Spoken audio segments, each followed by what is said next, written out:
quest for good governance, Obaseki, and cabinet formation is the crux of today's discussion. You agree with me way back November 12th when the governor was inaugurated into office, sworn into office last year. Issues popping up in terms of the number of months that has been on board without hitting the ground running, forming a cabinet. It's already 9 months. And then just immediately after the inauguration, he announced the reappointment of the Secretary to the State Government in the person of Mr. Osao, and with a promise that by February, we're going to be having other appointees announced. But February came, and we had issues about maybe the impromptu marriage of the governor with the PDP, and then the harmonization of the positions in the party. That shifted the goalpost of the constitution of the cabinet to April. And then from April, we also had another justification and leading to the applicants facing a screening committee, which is headed by Dennis, the former VC to Ambrosal University, Professor Dennis Agmolaho. But again, we have reports that that has been submitted to the governor. But this whole seemingly long wait for cabinet formation is really creating ripples. And discussing this vital topic with me, starting from my extreme left, I have the former chairman, NBA, Benin branch, and also a member of the National Executive Committee of the NBA, Ede Asenogwan, joining me. Thanks for coming. Thank you, Phillips, and good morning, listeners and viewers at home. And next to him, I have a human rights activist, articulated that, and he is Solomon Idiogbe. Thanks for coming, Solomon. Good morning. Thank you, viewers. Very good morning, Israel. Well, looking at what we have, I choose to start with you, Solomon Idiogbe. Looking at what we have here, it's been 9 months, and issues are also popping up in terms of why this seemingly endless wait for the governor to hit the ground running, forming the cabinet. What do you make of this development? Unfortunately, delay in cabinet formation has become a norm in recent times. President Muhammadu Buhari was the first to show us that even if you do not have a cabinet within the first early few months of your administration, Eboede, which is to say nothing will happen. We had that, and then in the first tenure of Godwin as Obaseki, this same scenario played, though not as lengthy as this. Unfortunately, like I said, it's become a norm. But it's so unfortunate that this one is becoming too long, and the waiting is becoming so much that people are becoming also impatient. Because as you know, commissioners are governors at their own rights, because they are particularly advisors and supposedly specialists in the areas where you put them. For instance, you cannot expect a doctor to be the commissioner for justice, and you do not expect perhaps an engineer to be the commissioner for health. So the point I'm trying to make in here is that you have professionals in their various fields who would advise the governor in those areas in a view of getting deliverables for the people. Because what's are the major, the cardinal objective of government is to deliver good governance to the people. And then it's about protecting lives and property. It has to do with getting the people what they want when they want it. Because when you do the right thing at the wrong time, it's a wrong thing. So you need to do the right thing at the right time, and of course at the right place. So as it stands today, it's so unfortunate. For some of us, we are beginning to also see that the Togba slogan has not ended, meaning that 1 year waiting, Togba. But unfortunately, one would expect that whatever squabbles, whatever differences that has existed between the PDP and Mr. Governor, you know, like you mentioned, the marriage of convenience they had prior to the elections. Of course, we expect that there are going to be some skirmish, you know, because they were never together before then. At least for now, we expect that. Having also set up committee for screening, and then screening has been conducted. First time I'm hearing that if you want to become a commissioner, you must apply.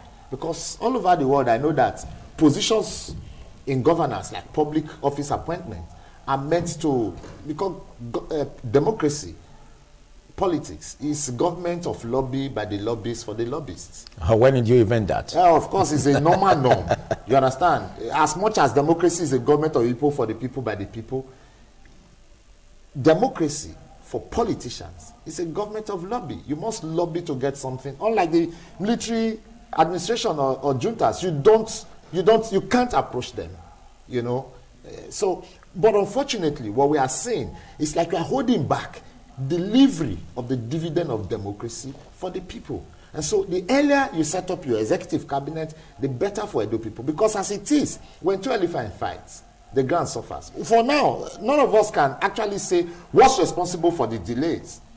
Because one expected that when the committee set up to do the screening comes out with their reports and findings, it would have ended there. But later we got to know that the governor said he was going to reach out to the various local governments and units where they came from, and he's going to reach out to them one-on-one. So I think that it's another way of, for me, it's another way of trying to keep everything at bay and perhaps scoop some more money for whatever it is. Okay, let's have your perspective, Eddie. How do you agree this development? Well, for me, I will look at it from the angle of the law. Of course, yes. And constitutionality or otherwise of what has played out. Personally, I think that there is no justification for the delay. Politics ought to be over. Elections have been held, a winner declared. The next thing is governance. Now, it is a constitutional issue because it is the Constitution that provided that the governor shall appoint commissioners. Within a stipulated time? The Constitution was silent as to the time for the appointment. And I think in the process of this constitutional review, that issue should be addressed. Okay. Because, like he has said, it has become the practice that presidents, governors can decide to just sit there and not appoint.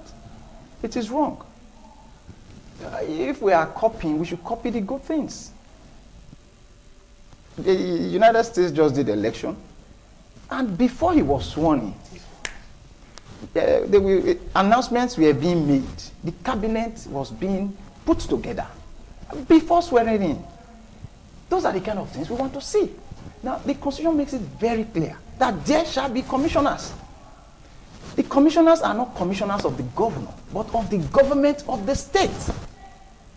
And even though the Constitution is silent as to the time within which you should appoint commissioners, another section of the Constitution, Section 193, says that the governor shall, with emphasis, mandatorily hold regular meetings with the deputy governor and all the commissioners of the state government. Now, when you say regular meetings, by practice and convention, it has become weekly meetings, and that's why every week the Federal Executive Council, they have their meetings, Wednesdays. In the states, the governor have their state executive meetings weekly. Now, since November, because there are no commissioners, it means that the state executive council has never met. And the Constitution says they must meet regularly. So if you put this together, if the Constitution says they should meet regularly with the governor, what is the purpose? For the purpose of forming and directing the policies of the government of the state. So it means that there are certain things, the governor, like he said, cannot be everywhere. Now, beyond the regular commissioners, if you take it further, another section of the Constitution clearly talks about the office. There shall be an attorney general for the state. There shall be. It didn't envisage a vacuum. What we have had in Edo State now is a situation where there has not been an attorney general for about 9 to 10 months. The office of attorney general is quite different, and that's why the Constitution didn't just add him like the other commissioners. Section 192 talks about that there shall be commissioners. You shall appoint commissioners. It is at your discretion, the number of ministries and all of that. You want to create. But the office of the attorney general is provided for in another separate section 195 also. There shall be. Now, the implication of not having an attorney general, for instance, is that you find that it impedes the process of justice delivery. There are certain functions no other person in the Ministry of Justice can carry out in the absence of the Attorney General. There are certain things no other person can do but the Attorney General, constitutionally. And so we are being deprived of that. Okay. So, for me, I don't want to go into the politics of it. The responsibility of setting up the Executive Council, appointment of commissioners, rests at the corridor of the governor. It doesn't matter what the politics behind the scenes are. Nobody is going to hold any other person responsible for this than the governor. I understand that the process is on, but for me, I think that the earlier this is done, the better. And of course, one of the reasons the governor enjoys a lot of support, a lot of popularity, and people believe that, oh, he may have a good reason because of the overall belief that he has the best interest of Edo at heart. However, this must be stopped because tomorrow you can have a governor who may not be as benevolent, who may not be as wise, and then they rely on the precedents that, oh, during Governor Obaseki's time, 1 year there was no appointment of commissioners. What we are having is gradually becoming a dictatorship because constitutionally, the government is not in place until the commissioners are appointed. Okay, well, you just made a provision of the perspective of the law in that regard, and suffice me to say that what you just said suggests that the governor has the discretionary rights to determine when to form the cabinet at a given time. What do you have to make in that regard? Not necessarily discretionary. It's like he said, because I know there's a legal practitioner on board who, of course, I expect him to tally along that line, why we try to also look at it from this perspective. I want to say this. It is not the discretion. It's a constitutional matter. It's a matter of legality. Let me tell you one thing. It's unfortunate. The Constitution did not make mistake when it tried to divide the functions of governance between executive, legislative, and the judiciary. One creates and makes laws, as it were. The other executes and apply the laws. The other interprets the laws. So, which means they are supposed to be watchdog. But unfortunately, like a friend rightly put it, the legislators have become less than a tenants before the executive. Because as it stands, you do not have a functional governance. Okay, but if we are to look at the humongous amounts, associated with getting crop of commissioners and appointees to run this, and with the present issue about the lean resources before the government, don't you think that is another way to feed the appetite why the governor is relenting in this? In the Constitution, so it's a right. Now, let me tell you about expenditures of government. There are what you call recurrent, like a fixed expenditure. So, remunerations for public servants or public office holders, it's not a thing you begin to look at as a burden. Isn't the governor receiving a salary or his deputy? I remember during Chief Lucky in Osaka Igbinedium's administration, while he was being sworn in at the stadium, he announced Edo Sabawoyi then as the chief of staff right there at the stadium. Point I'm making is that it didn't take long. Unfortunately, it's become a norm lately. Like he said, governance in Nigeria is gradually tilting towards dictatorship. Democracy is no longer democratic. Governance is supposed to be participatory in democracy. And sometimes I've even asked myself, where is the open governance system that this government talked about when they first came into power? Because when you talk about open governance system, people make it work. Because when you don't have state executive council meetings, I'll give you an instance. Today you hear the governor, because I didn't want to dive into the politics involved, like my brother has said. Just try to work within. But let's look at this from this perspective. You come today, start saying, oh, we wanted to probe the Edo Specialist Hospital because Governor Adams Ali Oshomole, as he then was, gave more than what should have been approved by the State Executive Council. And the man came out to say, no, you were part of that, don't nominal member. The State Executive Council approved that we should release more than the 50% of the money to the contractors. What does that imply? It implies that there are certain decisions the governor cannot take without the approval of the State Executive Committee or the Executive Council. Because experts are expected to look at it from different perspectives, heads of different ministries. For robust conversation, policy formulation. And when you talk about policy implementations and policy formations, it is not just between the governor and his deputy or the secretary to government. Because, for instance, the Attorney General will look at the loopholes within the judicial circle, advise the governor on the legality or illegality of certain actions. The Commissioner for Health will look at certain lapses within the health sector, advise the governor, within which the governor looks at it. If there's a need to set up a committee for policy formation and drafting, it is done. Then the document is brought back for considerations where they dot the I's and cross the T's. Because the governor cannot be a doctor, a lawyer, an engineer at the same time. That is the reason he needs all of these persons. And that is why when I started, I told you that the commissioners are governors at their own right. That is why today, when a minister, for instance, issues a statement, it is reported as federal government. Because they are the part, the unit that forms the government. So a commissioner issues a comment. It is said the Edo State government, for instance, or the government of the state has said this.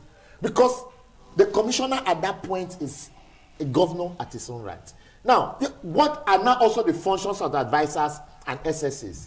They are supposed to be the foot soldiers of government to reach out to the locality, because the governor cannot be in 192 wards at the same time. It cannot be in the 18 local government of the state at the same time.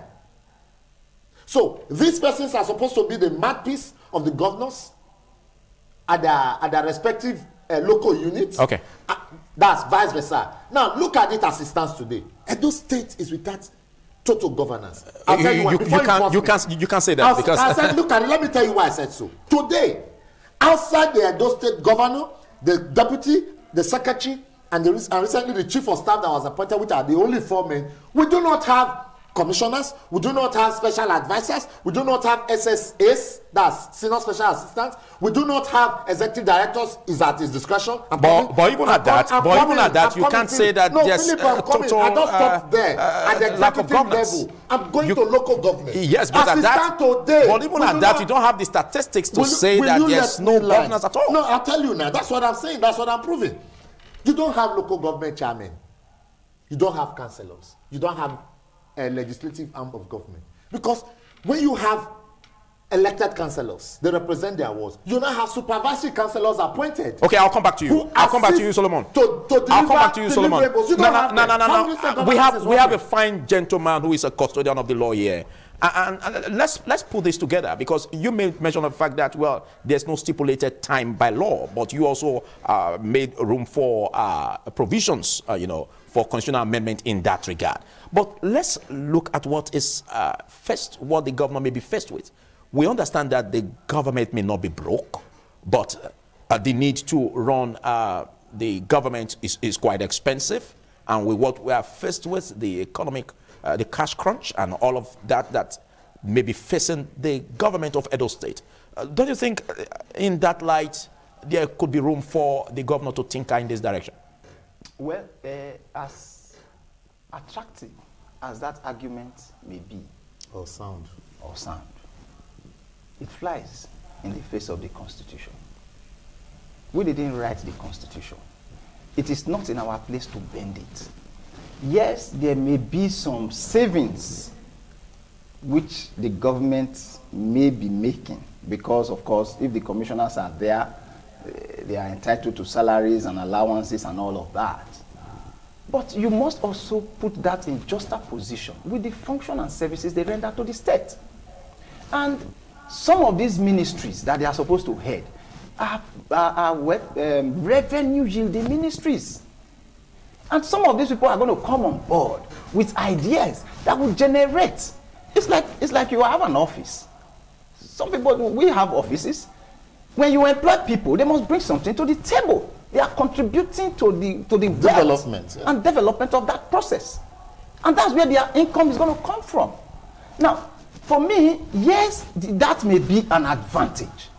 But it is not constitutional for you to say, oh, because there is no money, I won't have commissioners. No.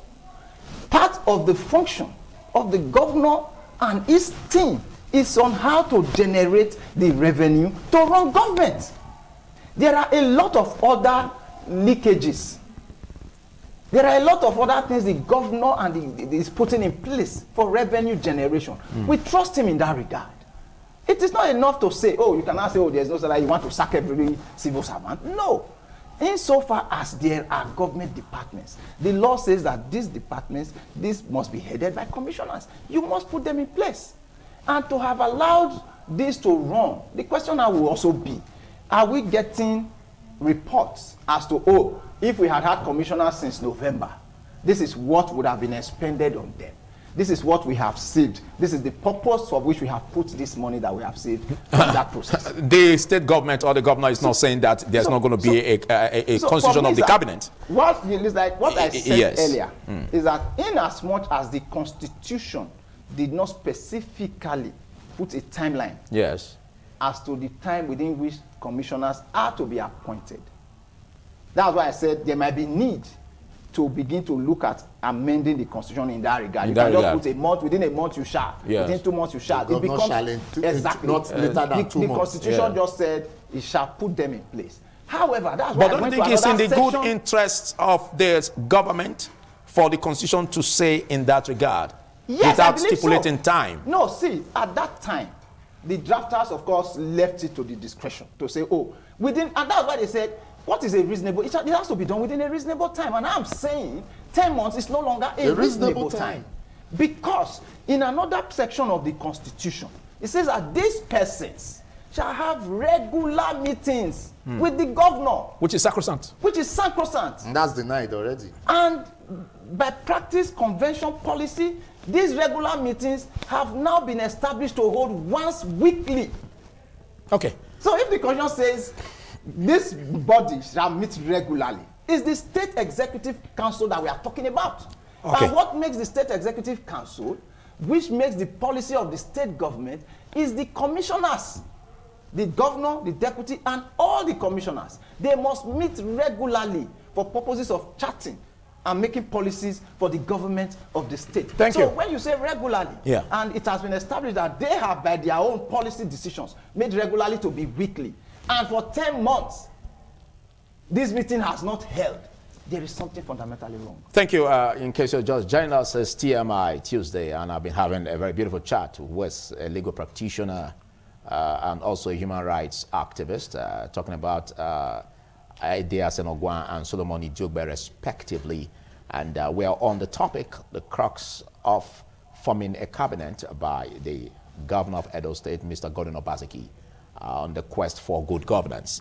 But let's look at the screening committee that was set up, headed by the former Vice Chancellor of AAU, Professor Dennis Agbolao. Don't you think that is also a fine, laudable step taken by the governor in this regard? We are not saying the finance and the laudability of the process. For instance, like I said, it was for the first time we're seeing the governor announcing that whoever wants to be commissioner should apply. Fine. And should be sourced from the grassroots. Don't you think that's also a fine way of embellishing the deepness of democracy? Sourced from grassroots. By arrangement, each of the commissioners must come from a constituent. You cannot pick 2 commissioners from one local government. You understand? They are always from across the 18 local governments. Okay. You understand? So it's not like you leave one local government away. So they are always sourced from the grassroots. So that's not an excuse. Point I'm making here is that when you set up a committee, the only thing that will not determine the finance or the good work done is for you to see their work. It's just like you set up a committee and you say in your report, please make recommendations. You say observations, because part of the committee's final work, when you have made your findings, you make your observations and recommendations in your conclusive part. Now, point I'm making here, they've done all of that. You have taken the document now, and you are saying again you want to reach out to. So what was now the function of that committee? What did they not do, or what is it that they didn't do that you now want to do? Okay, going forward, so looking at the way forward. For me, it's like, I know Dennis Agbonlao. He's a professional. While he was VC, I don't know by records if there's anything. He was never found wanting in any area. He's handled several committees that we are seeing, but one is at loss now. What has happened and what's happening? So I expect the governor, like my brother said here, politics has come and gone. Put politics aside. Stop politicking. Practice what you preach. You meant stop politicking? Yes, stop politicking. Politicking. If you like. Because we don't have that other word in the dictionary. We don't have it. But you know what I'm trying to say. That when you play politics and you play tricks in the politics, you are playing politicking. So what I'm saying in essence, we can establish that in what has transpired so far. For you to be saying that, we can really establish that. No, well, for what has happened to me, what has happened so far is that there are chicks involved. And the chicks, which you call antics, is what we are saying, stop. Because there is no executive. Okay, looking at the way forward in 1 minute. Let me tell you. Looking at the way forward in 1 minute. Way forward. The governors should realize that there are 3 arms of government: the executives, the legislative, and the judiciary. Now there is deficiency in the executive. I don't want to talk about the legislatures. I'm talking about now purely the executive. That there is no executive as it exists right now. It is only, because there is no cabinet, there is no executive. Okay, but does it in any way affect the budget of the 2021 year? There are no inputs. There are no professional inputs. You take PSs.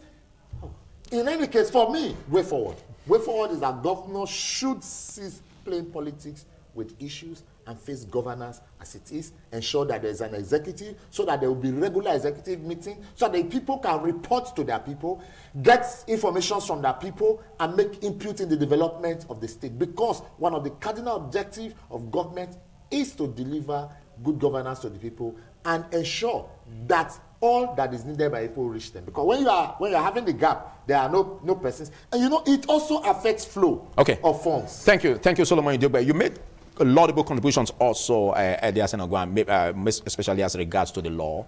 But let's look at the way forward, and in any way, if that affects the 2021 year budget. What do you make of this, looking at the way forward and tying it with the budget for the year? Of course, it does affect the budget. Budgeting is a process that flows from down to up. It's not the governor that is going to look at the various ministries and draw budgets, because the document we call budget is a contribution from different ministries and government departments. Okay, but government is not on a standstill, do you? Well, we won't say government is on a standstill, but we are not on a full throttle. Okay. Because there are certain approvals the governor cannot do, or certain steps, certain decisions the governor cannot take. It is to be taken by the State Executive Council. And those, once, insofar as that body is not there, there is a lacuna. That's what we are saying. it is important and for the smooth and efficient running of government that the State Executive Council be constituted, so that the executive can function properly. The governor is just one individual in what we call the State Executive Council. In the state executive, he is the head of the executive, but he is not the sole executive. No. Thank you. You've articulated a point. Big thanks, Eddie Asanogwan, for taking our time to be part of this. Eddie Asanogwan was former chairman, NBA Benin branch, and also a member of the National Executive Committee, NBA. And big thanks also Solomon Ijogbe, a human rights activist. Well, the much time can permit for us to discuss this, but we know basically that this will bring a well appetite for the government and Mr. Governor most especially to look inwards and see how to implement the report by the Professor Dennis Agbolaho committee, which we believe has already been submitted. We'll take a short break. Do stay.